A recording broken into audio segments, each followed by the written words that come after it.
rugged shores and woodlands of the north, it's history of copper mines and iron ore, the Great Lakes fishery. To the farmlands of the southern counties we'll look around, my friend, and all that waits the sportsman in the state of Michigan. And sometimes when the moon brings out the diamonds in the snow, and the stillness of the forest lies encased in Arctic cold, the wind might whisper through the trees, listen if you can.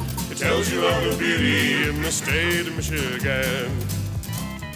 Hi there, come on in. We have an exciting Thanksgiving show for you, a real giving of thanks by Tom Walter. If you remember, he was the guy who was confronted by a black bear on a Canadian fishing trip last year.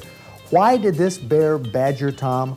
When I read Dr. Stephen Herrero's book on bear attacks, it became crystal clear. This bear wanted to kill and eat Tom Walter. If you're skeptical, stay tuned. We'll examine the Tom Walter story in a new light, plus bring you a lot more, so stay tuned. I'm Fred Trost. It's Thursday night. Time for Michigan Outdoors.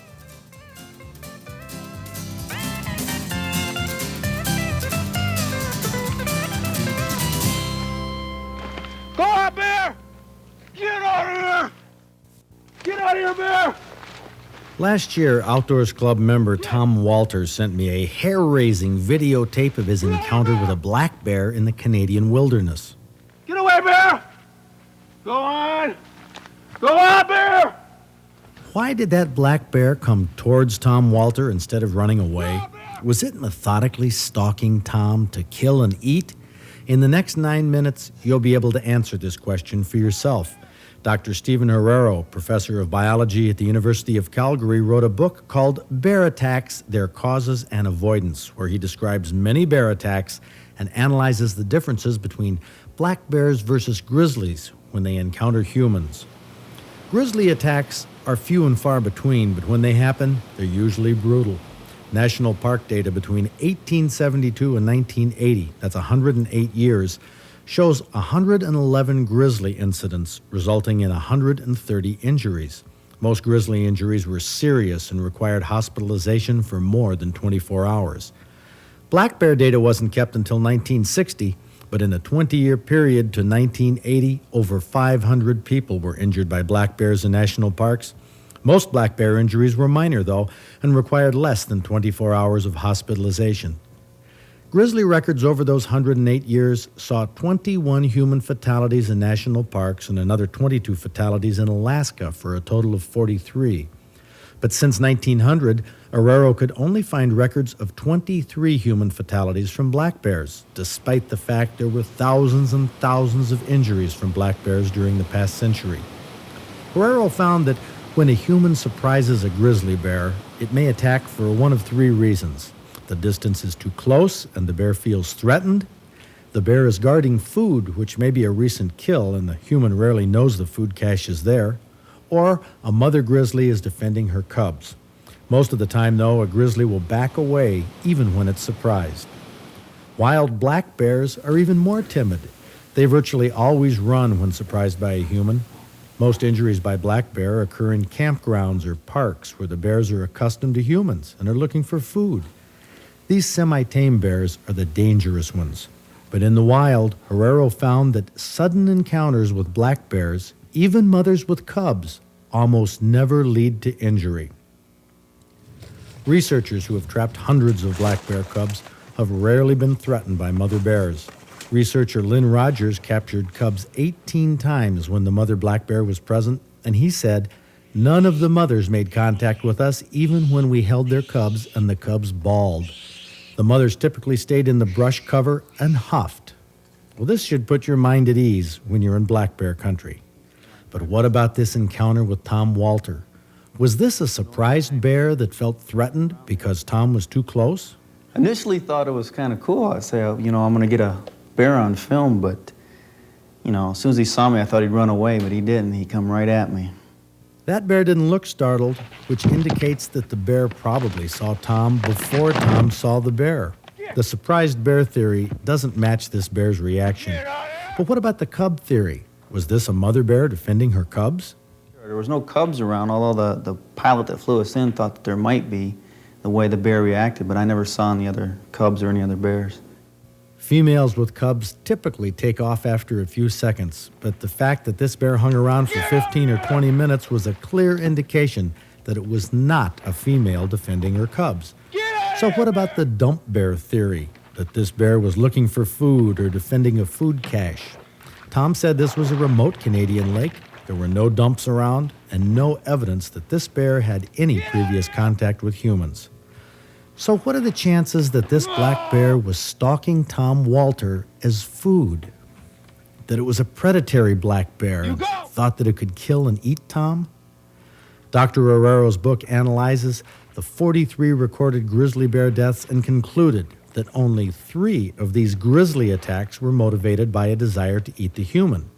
But black bears, on the other hand, have a different track record. According to Herrero, predation appeared to be the motive for 18 of the 20 black bear-inflicted deaths. In these incidents, the bears treated the people as prey. 14 of the fatal attacks took place during the day. This, too, contrasts with incidents of grizzly bear predation, which typically occurred at night. Let's review Tom Walter's story and compare it to Stephen Herrero's research. I was trying to film a moose, but a beaver was out there splashing around. When I heard the noise, I thought it might be a beaver coming down the hill. So I flicked on my camera and turned around, and there he was. He's about 20 yards away from me, and he didn't run. He came right at me. Get out of here, bear! Get out of here, bear! Herrero says, the most dangerous black bear appears to be one that attacks a person who has been hiking, walking, berry picking, fishing, or playing during the day in a rural or remote area. The bear's motivation in this unlikely event most often appears to be predation. So at the close range, was the bear growling or anything? What I remember the most is his eyes. He had a real, he'd kind of look at you sideways, and he had that look in his face like, I'm gonna get you, you know? But he never growled, and he never saw his fur stick up or anything like that. Never saw his teeth? Never saw his teeth.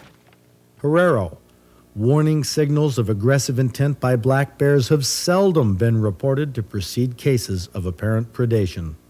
Well, I wasn't really attacked, per se. The bear was kind of pushing me around the woods a little bit. A typical predation scenario might involve the bear slowly approaching a person during the day, perhaps partly circling and then rushing towards the person, trying to knock the intended prey down and inflicting injuries with jaws or paws and claws. Heavy objects such as axes, stout pieces of wood, or rocks are possible weapons. They can be used to hit the bear on the head with the hope of stunning it and causing it to leave. Other aggressive actions by a person might include kicking, hitting with a fist, yelling, or shouting at the bear. Well, if it got to like between me and you in that distance, I would really scream. I would really scream real loud, and he would always stop when I'd do that. And then I'd try to back up a little bit more, and then he'd keep coming, and then I'd scream again. And finally, he pushed me into the water. It's the only place I had to go. And he came into the water for a little while, but then he just kind of wandered off. The predacious black bear typically charges a person only once, and at the end of this charge, it has caught its prey. Such attacks may be of prolonged duration because the bear does not usually leave unless it is scared away, overpowered, or injured by the person. Yeah, he left, and all I wanted to do was get back to where my brother dropped me off. So I got out of the water, turned the camera off, and started making my way back there, and I heard this noise again. Turned around, and there he was, like 30 yards away, this time running full speed at me. Oh, no. And there was a blown down tree right beside me, and I was trying to step over it, but my coveralls weighed too much, my boots weighed too much, and I kept trying to get over it. He kept closing the distance on me. Finally, I had to go down on all fours to go underneath it, and when I went down on the ground, he really came hard. He came real hard. So I rolled underneath the tree, and I stood up, and he was about this close, and I really screamed real loud. And he stopped and pushed me back into the water some more, and he made a lunge at me in the water. This time when he wandered off, I stayed in the water about 5 minutes to make sure he was gone. Then I got out and worked my way back. The research by Dr. Stephen Herrero is convincing. If that bear could have pinned Tom under the deadfall, it would have killed and began eating him on the spot. Because grizzly bears attack defensively and black bears attack predaciously, Herrero's conclusions are that if you're attacked by a grizzly, you're probably better off to play dead. But if you're attacked by a black bear, fight it off with every defense at your means, including screaming. Go out, bear! Get out of here! Herrero says it is mainly wild black bears found in rural or remote areas where they have had relatively little association with people that occasionally try to kill and eat a human being. There's no doubt in my mind Tom Walter's determination kept him from becoming black bear fatality number 24. Tom Walter was a very lucky man. Hey! You get out of here! Quite a story. You can get Dr. Stephen Herrero's book through our Outdoor Digest magazine, where you'll also find a lot of other interesting statistics, such as this Trophy Awards analysis of black bears taken by bow hunters. Of 14 bears taken with a bow, only one of them was taken in the morning, 7:15 a.m. The rest were afternoon and evening bears starting at 4:30 all the way up to 8:10 p.m. It seems that bow hunters don't want to go out to their blinds in the morning when it's dark. They want to live to see another trophy book. Bob Bauk from Goodrich hunts bear in Delta County with a 60-pound Oneida Eagle bow. His Pope and Young black bear weighed about 350 pounds. Now here's an awesome 11-point buck. The longest tine was 11.5 inches. Outside spread was 25 inches. Don Henry from Paw Paw got it in Van Buren County. 7:25 a.m. on opening day. That first hour is the hour that the highest number of trophy bucks are taken during the season. 14-year-old Tom Kampanowski from Riverview got this big 8-pointer with an 18.5-inch spread. A nice way to break into deer hunting. Well, my dad set me down at this spot, and he said that there was a deer run on the left. So I'm not that great of a hunter in the morning. I'm usually too tired. So it's about 8 o'clock, and I was about to fall asleep. Besides, if it wasn't for the two squirrels fighting, I would have been sleeping at the time. But then I heard something behind me, and luckily for the big oak tree, the deer didn't hear me. And he came up right behind me, and my dad said, just wait till the clearing because it's real bushy over there. And I seen him in the clearing, and I must have been nervous. I didn't shoot. So I just waited a while, and it started walking away from me. So I hit it in the hind quarter, and it went down. Tom Kampanowski's first buck. Ann Purdell from Waterville was hunting in Berrien County, took a 10-pointer with 9-inch tines, and she has a very inspirational story to tell. This is my gift from God. I was going to sleep in on a Sunday morning, November 18th, and I thought, I have to go to church at 11 o'clock. I'm not going to get up and go hunting, so I didn't set my alarm. 6 o'clock in the morning, I wake up, and I thought, oh, I better go hunting. So I went and asked my son if he wanted to go. He didn't want to go. He was tired. My husband was up in the UP, and so I went out by myself.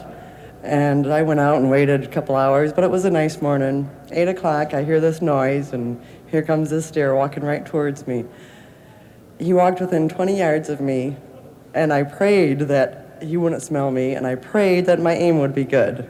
My aim was real good. The deer didn't smell me. I shot him, and I got him home. And you made it to church? And I made it to church by 11 o'clock. What a perfect Sunday morning. Ann had great timing. And Mike Fitzgerald from Jackson had super luck too. Bow hunting Jackson County got this 11-point with 11-inch tines and a 22-inch spread. What does it take to bag a trophy like this? Yeah, a lot of patience. Not shooting the first time you see him, waiting for the right shot, I guess. Is this along a cornfield or what?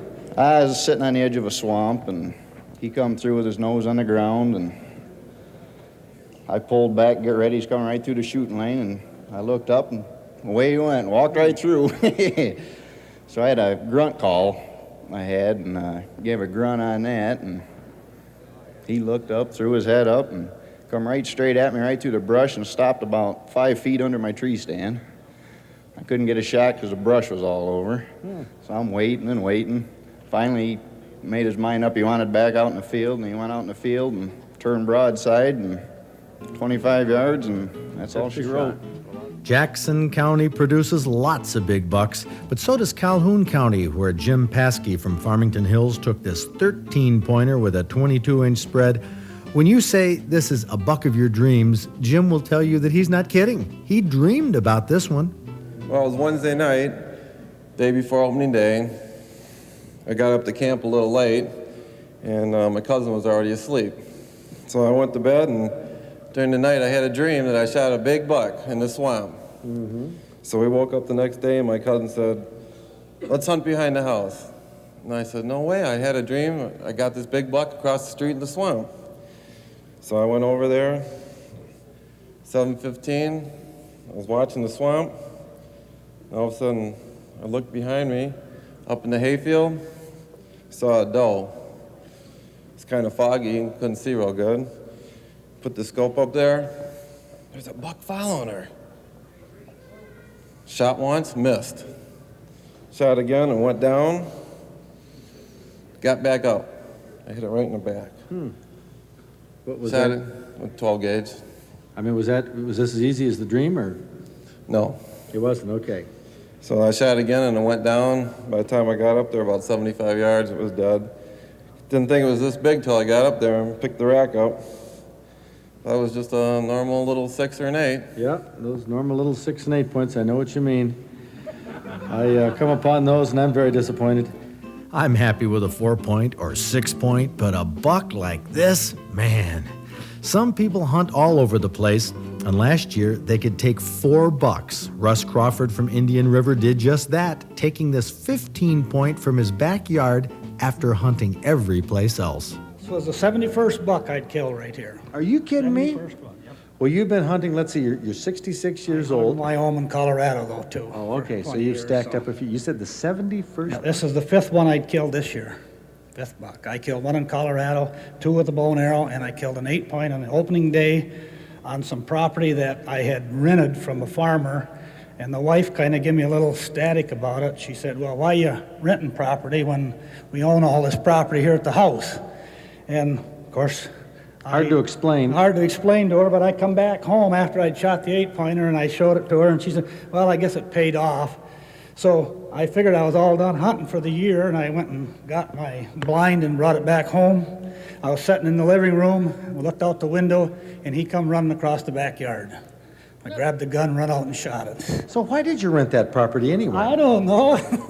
The last day of the season, 5:15 p.m. in his own backyard, and Russ Crawford made our trophy book.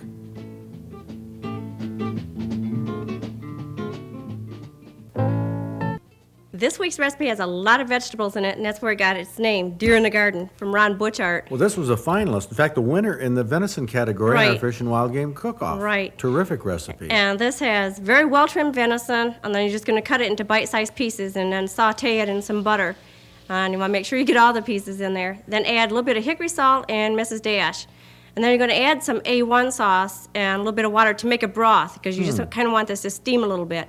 And then add some fresh parsley. And I think the fresh really makes a difference. It comes through just a little bit stronger. Always.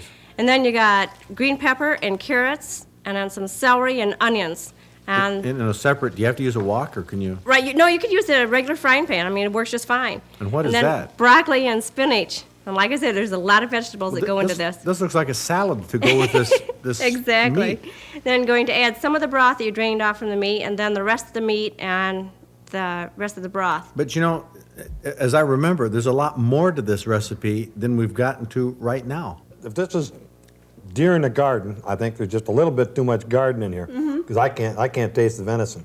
I think the stuff without the hot sauce, just some of the meat, the venison comes through. But yeah, the hot sauce Well, does overpower it. There's a nice taste here. I mean, it's a good taste. Right. But it's I can solve that, Charlie. There you go. Yeah. put try- that yeah. venison on top, Try Yeah. just that piece of venison. and a little less of that ahuya hot sauce there, Ooh-wee. because It does warm it up. that'll That perk really you is. right up. Yes.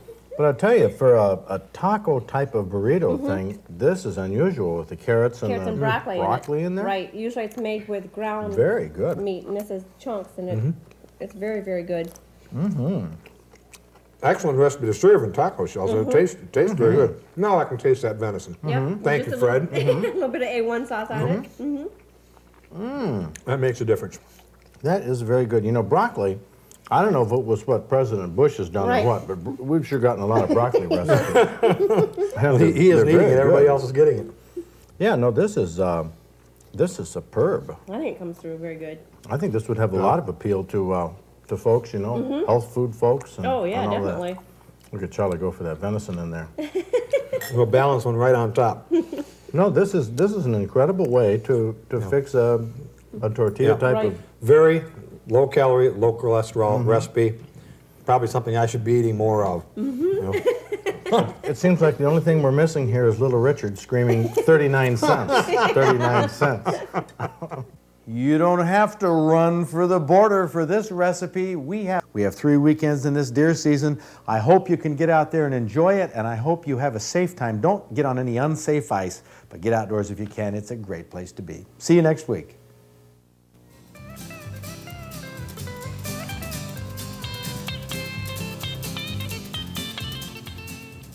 Next week on Michigan Outdoors, we'll show you the outcome of our bow hunting camp at Houghton Lake a few weeks ago. I was at home nursing my newly broken leg, but Kathy Beitler, John Ford, and a few good deer hunters turned this bow camp into a very successful event.